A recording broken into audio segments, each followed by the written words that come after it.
எரேமியா 17ஆம் அதிகாரம். யூதாவின் பாவம் இரும்பழு தாணியினாலும் வைரத்தின் நுனியினாலும் எழுதப்பட்டு அவர்களுடைய இருதயத்தின் பலகையிலும் உங்கள் பலிபீடங்களுடைய கொம்புகளிலும் பதிந்திருக்கிறது.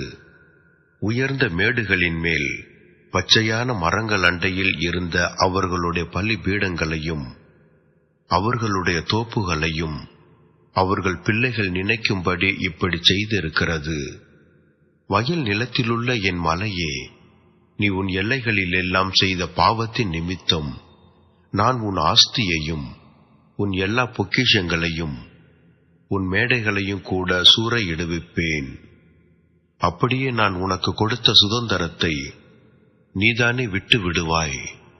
நீ அறியாத தேசத்தில் உன்னை உன் சத்துருக்களுக்கு அடிமையுமாக்குவேன். என்றென்றைக்கும் எரியத்தக்க என் கோபத்தின் அக்கினியை மூட்டிவிட்டீர்களே.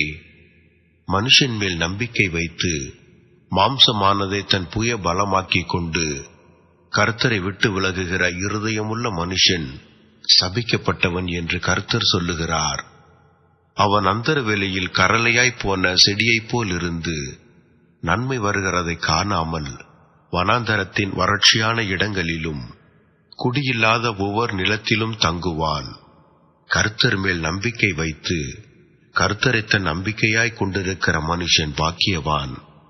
அவன் தண்ணீரண்டையிலே நாட்டப்பட்டதும் கால்வாய் ஓரமாக தன் வேர்களை விடுகிறதும் உஷ்ணம் வருகிறதை காணாமல் இலை பச்சையாய் இருக்கிறதும் மழை தாழ்ச்சியான வருஷத்திலும் வருத்தமின்றி தப்பாமல் கனி கொடுக்கிறதுமான மரத்தைப் போல் இருப்பான். எல்லாவற்றை பார்க்கிலும் இருதயமே திருக்குள்ளதும் மகா கேடுள்ளதுமாயிருக்கிறது. அதை அறியத்தக்கவன் யார்? கர்த்தராகிய நானே ஒவ்வொருவனுக்கும் அவனவன் வழிகளுக்கும் செய்கைகளின் பலன்களுக்கும் தக்கதை கொடுக்கும் படிக்கும் இருதயத்தை ஆராய்கிறவரும் உள்ளிந்திரியங்களை சோதித்தறிகிறவருமாயிருக்கிறேன். அநியாயமாய் ஐசுவரியத்தை சம்பாதிக்கிறவன் முட்டையிட்டு அவயங்காத்தும் குஞ்சு பொறிக்காமற் போகிற கௌதாரிக்கு சமானமாயிருக்கிறான். அவன் தன் பாதி வயதிலே அதை விட்டு தன் முடிவிலே மூடனாயிருப்பான். எங்கள் பரிசுத்த ஸ்தானம் ஆதி முதற்கொண்டு உயர்ந்த மகிமையுள்ள சிங்காசனமாயிருக்கிறது. இஸ்ரவேலின் நம்பிக்கையாகிய கர்த்தாவே, உம்மை விட்டு விலகுகிற யாவரும் வெட்கப்படுவார்கள். அவர்கள் ஜீவனுள்ள தண்ணீரின் ஊற்றாகிய கர்த்தரை விட்டு விலகி போனபடியால் உம்மை விட்டு அகன்று போகிறவர்களின் பெயர் புழுதியில் எழுதப்படும். கர்த்தாவே, என்னை குணமாக்கும், அப்பொழுது குணமாவேன். என்னை ரட்சியும், அப்பொழுது ரட்சிக்கப்படுவேன். தேவரீரே என் துதி. இதோ இவர்கள் என்னை பார்த்து, கர்த்தருடைய வார்த்தை எங்கே? அது இப்பொழுது வரட்டும் என்கிறார்கள். நானோ உம்மை பின்பற்றுகிற மேய்ப்பன். இதற்கு நான் மிஞ்சி நடக்கவில்லை. ஆபத்து நாளை விரும்புகிறதும் இல்லை என்று நீர் அறிவீர். என் உதடுகளிலிருந்து புறப்பட்டது உமக்கு முன்பாக செவ்வையாயிருந்தது. நீர் எனக்கு பயங்கரமாயிராதேயும். தீங்கு நாளில் நீரே என் அடைக்கலம். நான் வெட்கப்படாமல் என்னை துன்பப்படுத்துகிறவர்கள் வெட்கப்படுவார்களாக. நான் கலங்காமல் அவர்கள் கலங்குவார்களாக. தேவரீர் தீங்கு நாளை அவர்கள் மேல் வரப்பண்ணி இரட்டிப்பான நொறுக்குதலால் அவர்களை நொறுக்கும். கர்த்தர் என்னை நோக்கி, நீ போய் யூதாவின் ராஜாக்கள் வரத்தும் போக்குமாயிருக்கிற இந்த ஜனங்களின் புத்திரருடைய வாசலிலும் எருசலேமின் எல்லா வாசல்களிலும் நின்று கொண்டு அவர்களுடனே சொல்ல வேண்டியது என்னவென்றால், இந்த வாசல்களில் பிரவேசிக்கிற யூதாவின் ராஜாக்களும் எல்லா யூதரும் எருசலேமின் எல்லா குடிகளுமாகிய நீங்கள் கர்த்தருடைய வார்த்தையை கேளுங்கள்.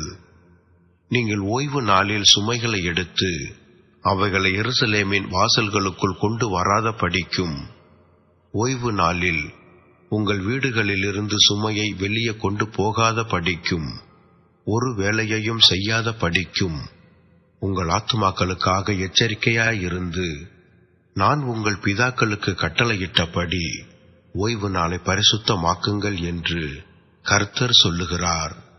அவர்களோ கேளாமலும் தங்கள் செவிகளை சாயாமலும் போய் கேளாத படிக்கும் புத்தியை ஏற்றுக்கொள்ளாத படிக்கும் தங்கள் கழுத்தை கடினப்படுத்தினார்கள். நீங்களோ வெனில் ஓய்வு நாளில் இந்த நகரத்தின் வாசல்களுக்குள்ளே சுமையை கொண்டு வராத படிக்கும் ஓய்வு நாளில் ஒரு வேலையையும் செய்யாமல் அதை பரிசுத்தமாக்கும்படிக்கும் என் சொல்லை கேட்பீர்கள். ஆனால் அப்பொழுது தாவீதின் சிங்காசனத்தில் உட்கார்ந்திருக்கிறவர்களும் ரதங்களின் மேலும் குதிரைகளின் மேலும் ஏறுகிறவர்களும் ஆகிய ராஜாக்களும் ராஜகுமாரர்களும் அவர்கள் பிரபுக்களும் யூதாவின் மனுஷரும் எருசலேமின் குடிகளும் இந்த நகரத்தின் வாசல்களுக்குள் பிரவேசிப்பார்கள். இந்த நகரமும் என்றைக்கும் குடியுள்ளதாயிருக்கும். யூதாவின் பட்டணங்களிலும் எருசலேமின் சுற்றுப்புறமான ஊர்களிலும் பென்யமீன் தேசத்திலும் பள்ளத்தாக்கான சீமையிலும் மலை நாட்டிலும் தெற்கிலும் இருந்து ஜனங்கள் சர்வாங்க தகனங்களையும் பலிகளையும் போஜன பலிகளையும் தூப வர்க்கங்களையும் ஸ்தோத்திர பலிகளையும் கர்த்தருடைய ஆலயத்துக்கு கொண்டு வருவார்கள்.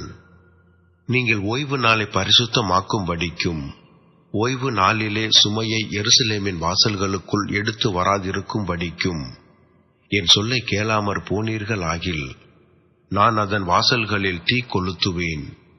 அது எருசலேமின் அரமனைகளை பட்சித்தும் அவிந்து போகாதிருக்கும் என்று கர்த்தர் சொல்லுகிறார்.